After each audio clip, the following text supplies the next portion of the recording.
Hi there, and thank you for tuning in for this virtual presentation.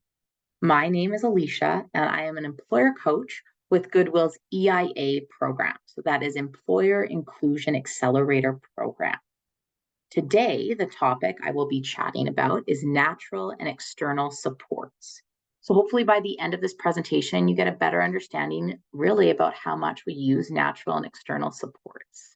I will also be chatting a little bit about Goodwill and our EIA program so that we all have a better understanding. Before we jump into our topic, let's go over the agenda. So, like I said, we're going to chat about Goodwill, EIA. We're going to talk about person first language. Then we're going to jump into the topic of natural supports. And we're going to talk about examples, benefits, statistics, which I always love to talk about. And then we're going to talk about external supports as well. So let's jump into about Goodwill. So Goodwill is a social enterprise providing individuals with disabilities the opportunity to enhance their lives through meaningful employment. So here in Alberta, we are really committed to supporting people with disabilities to find meaningful employment. You'll also notice here that I included a graphic. I really like to include this in the PowerPoint presentation because it shows about how everything comes around full circle. And about that full circle aspect of Goodwill is that by you donating to our thrift stores and shopping at our thrift stores, you help fund programs to support individuals with disabilities and to help find sustainable employment. A big part of Goodwill is our sustainability aspect. And one thing I would really like to highlight is that here in Calgary, we have our new Impact Center. If you haven't checked it out, go check it out for sure. There has been an Impact Center for a while in Edmonton, and it has been so successful that we had the opportunity to open up an Impact Center here in Calgary. To understand a little bit more about the Impact Center, this is where I like to say it gives an opportunity for our products to have a second life. Anything that was not able to be sold at any of our Goodwill thrift stores goes to the Impact Center, and it is in return sold by pound, which is another great opportunity for these items to not end up in the landfill. And again, to help support individuals who might be low income, to help support other individuals who maybe haven't checked out thrift stores and are seeing these products for the first time. Again, it gives it a second life and keeps it out of the landfill, which is a positive. So next, we're going to jump into Employer Inclusion Accelerator Program. At the beginning of the presentation, I mentioned that I am an employer coach for this program. A little bit more about this program is we provide support and coaching to employers who would like to hire people with disabilities, and maybe they're not sure how to get started. We are there to help. What I really like to say is, as an employer coach, we are there to walk with you, and we are there to support you, really create a roadmap is what I like to say. So I'd like to talk a little bit more about our services. So we have a lot of services that we can offer: coaching for employers, community involvement, connecting with resources, hiring support, policy review and optimization, and again, training. Now, to give a few examples, it's going to, again, look different for each employer. So just realize that any of this can be modified to whatever your needs are. But some examples for hiring support might be offering interview questions, offering open-ended interview questions, which I think is really key. We can also be there for the interview to help as well. Connecting with resources. I like to say that we are a hub of resources. We have amazing expertise. There are several different employer coaches that I work with, and we all have different expertise that we can offer. We also can come in and do training. Training might be about mental health. Under the umbrella of disability is mental health. So that's depression and anxiety. We can train about that. Maybe you're noticing within your organization you have a high burnout. Let's chat about that. We can also talk about inclusive hiring in a presentation. We can talk about, maybe languages and how to speak to somebody with a disability and how to address somebody with a disability. Really, our training is endless, as well as our supports are endless. In regards to coaching too, we can come in and help with maybe how you do your onboarding. We might offer different virtual tips. We can come in and also create these things. Again, it's all free of cost. I can't stress enough how amazing this program is. And if you are an employer watching today and anything I've mentioned so far piques your interest, it does not hurt to reach out. At the end of this presentation, we'll have the EIA contact info. So please reach out and we can kind of set you up with an employer coach and go from there, or even just have a conversation. So before we jump into what is natural and external supports, I would like to talk a bit about person first language. So this is the language that is best used when talking about an individual with a disability. So for example, you might say person with Down syndrome or individual with autism, as opposed to saying autistic person. We really want to highlight the individual themselves and not their disability or put them in that box. We all want to be seen as our own unique selves. And by using this language is the best way. So we are going to get into our topic now. What is natural support? So natural supports are methods of inclusion and assistance that exist in any given workplace. The term natural support is often used when speaking about a person with disability, but really, they are just an extension of what people without disabilities do each day in the workplace, at home, or in the community. And really, most companies already have natural supports within their department. And it's really about just realizing what already exists. I really hope by the end of this presentation that highlights a few of those natural supports for you. So, some examples of natural support. One might be a coworker. For example, a coworker might gently remind you that the break's over. You guys went on break together. That's a natural support, them just giving you a heads up. Peer or friend.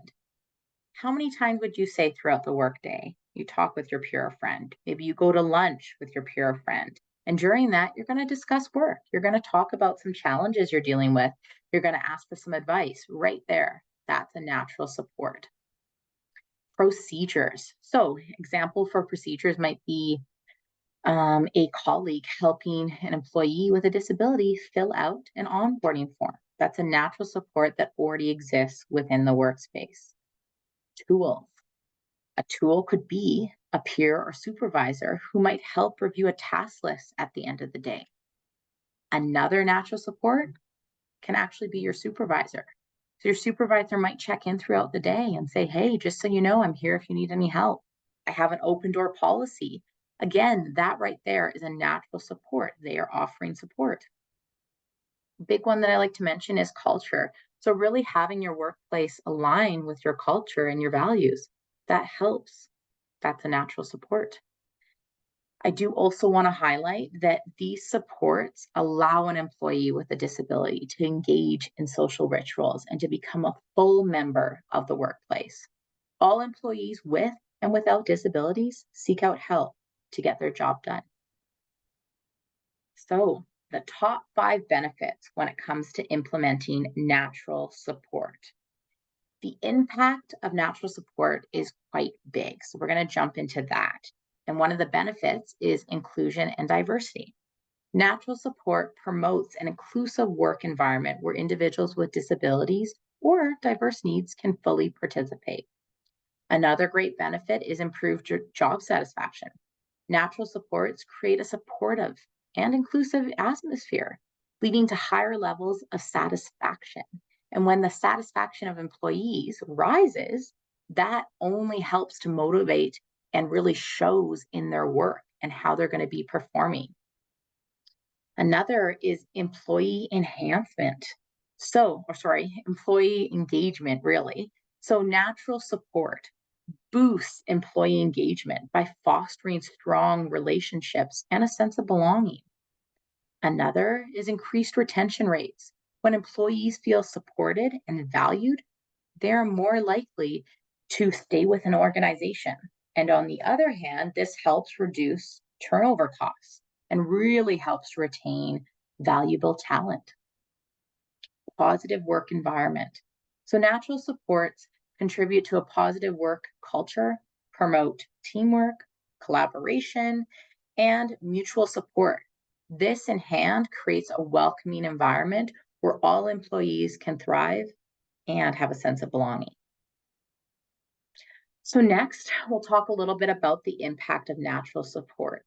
And here are some statistics. So, teams with strong natural support systems experience 20% higher productivity levels compared to those without such support. Again, employees who receive natural support from their colleagues are 2.5 times more likely to be engaged in their work. So definitely just think about that and really see how beneficial natural supports are. Now we're just going to jump into a video. So I'm going to play that now for you. I'm Trisha Jones-Parkin, and I teach customized employment training and provide technical assistance to providers in our state and here at the Institute. And I just wanted to talk about what I feel like is a really important topic related to supported employment and certainly supporting people with disabilities on the job. And that is about developing and maintaining natural supports. So when I talk about natural supports, that's just all the things that we all use that are in our work environment. That can be coworkers, it can be supervisors, it can be the technology that we use. We just don't always think about those as natural supports. The other important piece to think about is that it doesn't just happen magically once you fade out. You need to be strategic about ensuring that that person is connecting with the people that they work with authentically, that the supervisor knows how to support them in the best way. So your role as a job coach is not to supplant those supports, but instead to help those people understand how to maybe communicate better, understand better teaching strategies. So you really need to understand the job and the work culture and all those things really well so that you can step out and then facilitate those supports to happen. So I thought this video was really good to include because she talks about natural and external supports and how they connect. You might also have heard that she talks about job coaching, and I'm going to be chatting about that a little bit later in the presentation. So now, what is external support? So external support refers to assistance or resources that individuals seek outside of the immediate workplace. So they support their personal and professional development. These supports may come from external entities or professionals who provide special expertise.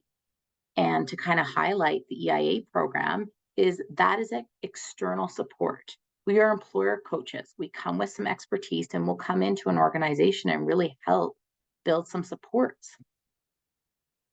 External support can provide individuals with additional resources, perspectives, and expertise that may not already be readily available within the workplace.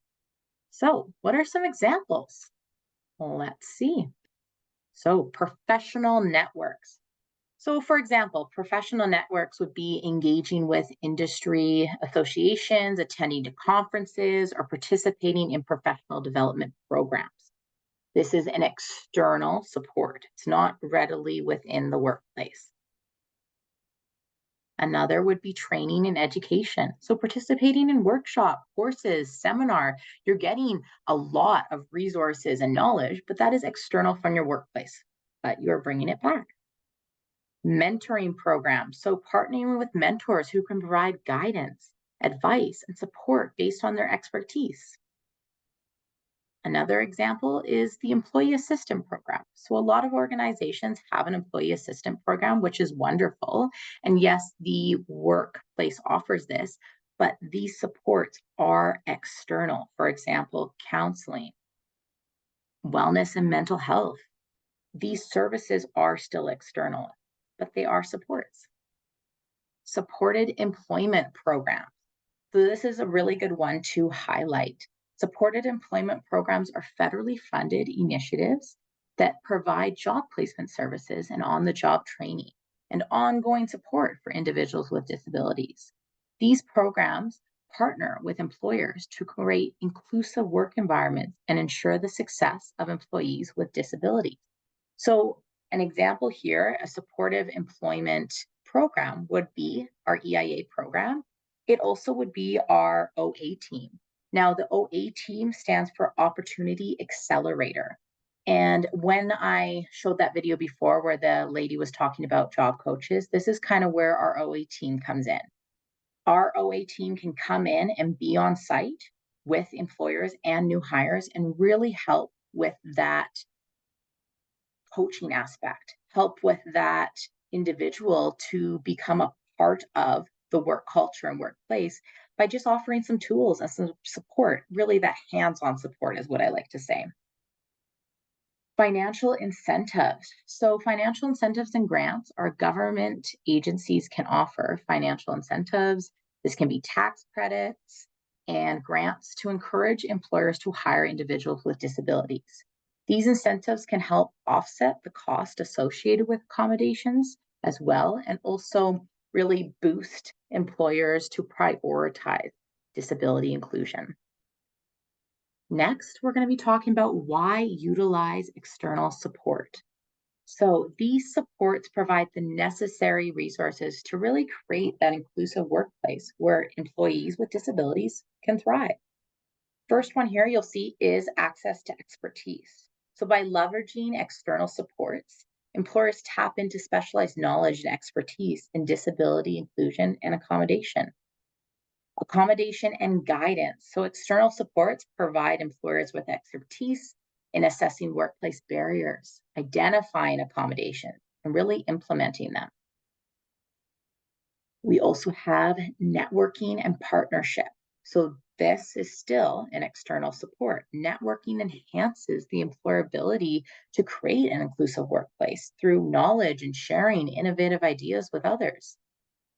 Recruitment and retention. So this is a big one. Utilizing really external supports like an employer coach at EIA really demonstrates a commitment to disability inclusion and attracts a diverse pool of talented candidates because you're reaching out to Goodwill. We have these individuals that can really help fill those jobs. Next is enhance employee morale. So by providing resources like supported employment, individuals are more likely to be motivated and dedicated. They feel valued, whether it's natural and external supports. Really, by providing those supports, we feel valued. Who doesn't want to feel valued?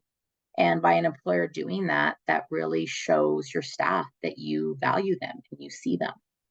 Social responsibility and corporate image. So demonstrating commitment to diversity and inclusion positively impacts the reputation and builds trust with customers and stakeholders. And statistics have really shown that customers are more likely to interact and be part of an organization that supports individuals with disabilities. Now, positive impact of external support. So businesses that invest in external support services for employees with disabilities experience a 30% decrease in turnover rates. I'm going to say that again, 30% decrease in turnover rates. That is huge. Accommodation for employees with disabilities can result in an average return of investment of $28 for every dollar spent. So really think about how big this impact is. Next, we're going to jump into a video that I think is amazing. It's an individual with disability that really highlights her experience as well as how she uses natural and external supports. So we'll get started.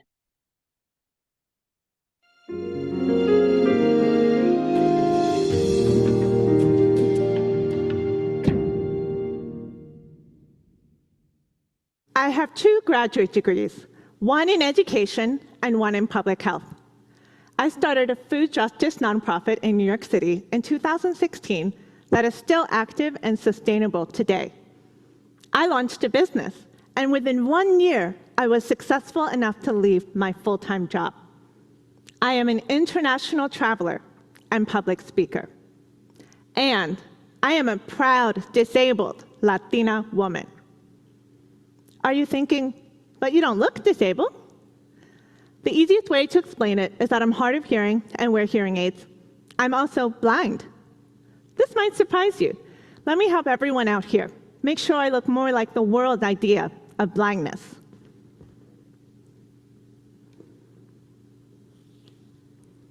That better?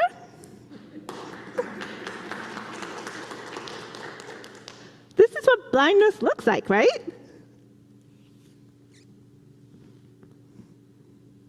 Well, blindness actually looks like me too. I have about 5% of my vision remaining due to Usher syndrome. I see the world through a little box like this.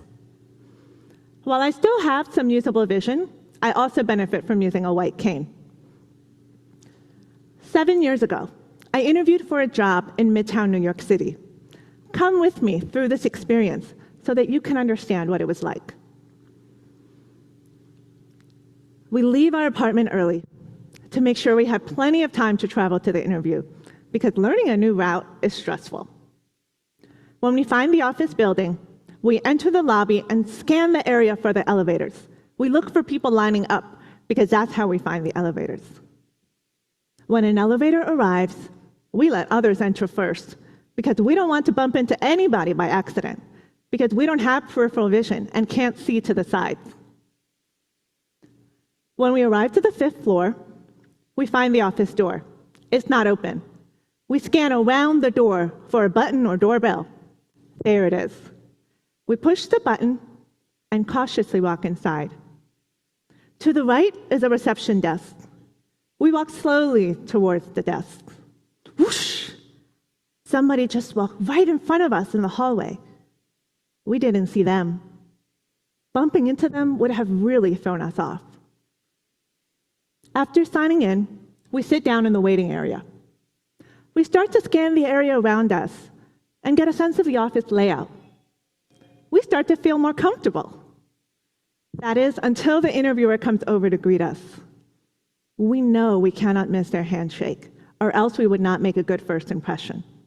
Because we can only see what we are directly looking at with our little box of vision, we lean back a bit and look down, anticipating a handshake.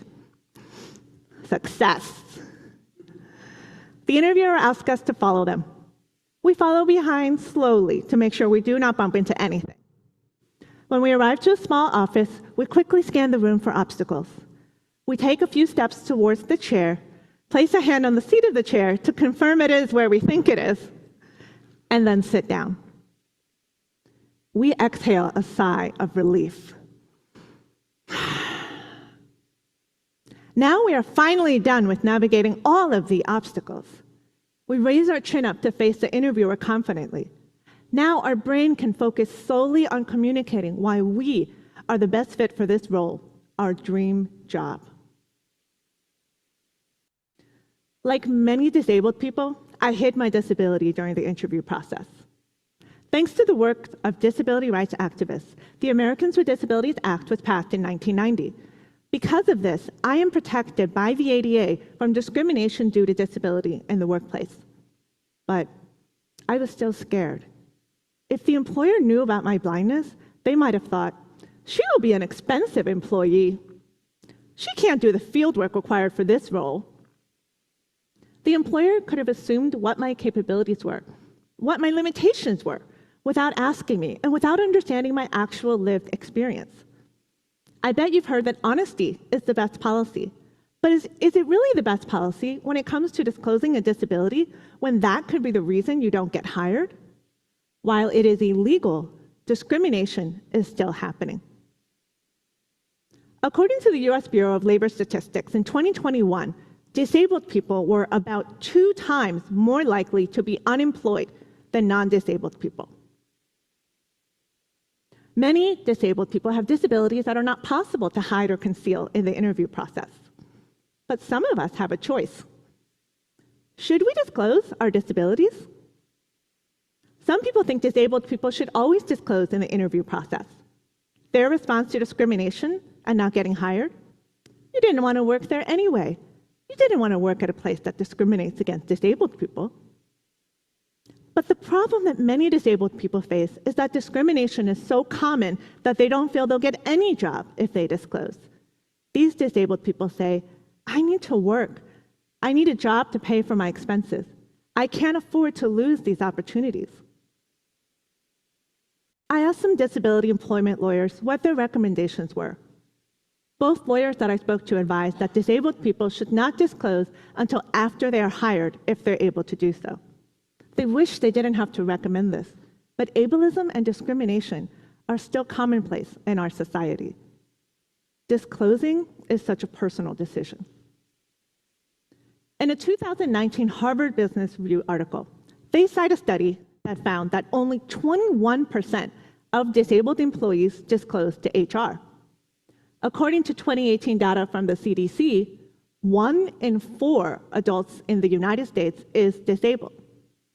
What does this mean for employers and leaders? This means that employers and leaders have a lot of disabled employees that they don't know about. Employers might be thinking, what a problem. What can we do to get more disabled employees to disclose? Let's ask this question instead. Instead of asking our disabled employees to disclose, how might we create a workplace culture that is accessible and inclusive for everyone? Currently, many disabled employees are overworking to adapt to inaccessible or non-inclusive work environments on top of managing a full workload. These employees are surviving, not thriving. We're talented employees, and we have all different kinds of disabilities. Disabilities like ADHD, dyslexia, dyscalculia, chronic illness, cerebral palsy, Maffucci syndrome, depression, anxiety, diabetes, chronic migraines. You may not know what all of these are, but all of these are disabilities. Employers and leaders, accept that disabled people are already in your workforce and that our work is valuable. You need us as part of your company. Disabled people are innovative. We're problem solvers because we live in a world that's not designed for us. Disability inclusion is not charity or compliance. It is a competitive advantage. We need our workplaces to be inclusive and accessible for everyone. From the beginning, make accessibility built in within your organization. This will make your workplace better for everyone. Then disabled employees won't have to ask for everything they need or adapt on their own because you will have already adopted best practices for accessibility. There are many free and simple best practices for inclusion you could be building into your culture that will help everyone. One example is closed captions. Many people benefit from captions. I benefit from captions as a hard of hearing person. People with ADHD benefit from captions to help better understand information. People with auditory processing disorders, English language learners, or anyone who's a bit tired or distracted can benefit from having information presented in more than one way. Just sending out meeting agendas in advance is another inclusive best practice. Receiving a meeting invitation without an agenda can cause anxiety or panic. Meeting agendas help the deaf and hard of hearing follow the conversation more easily. Meeting agendas help introverted employees prepare their thoughts ahead of time.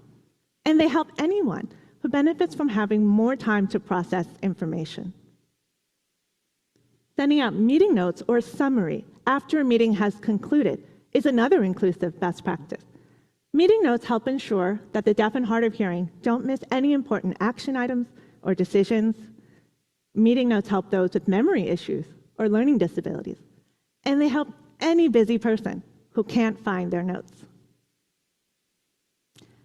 In an inclusive and accessible work environment, disability disclosure becomes less necessary.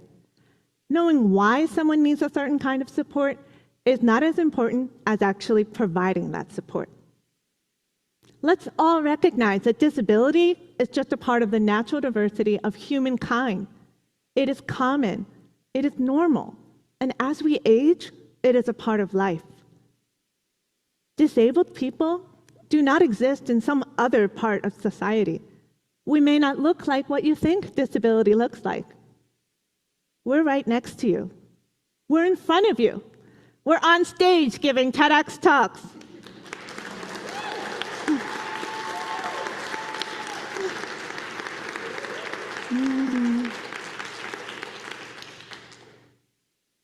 Disability inclusion must be prioritized in the successful workplace of the future. When we're all included, we create a better world for everyone. Thank you.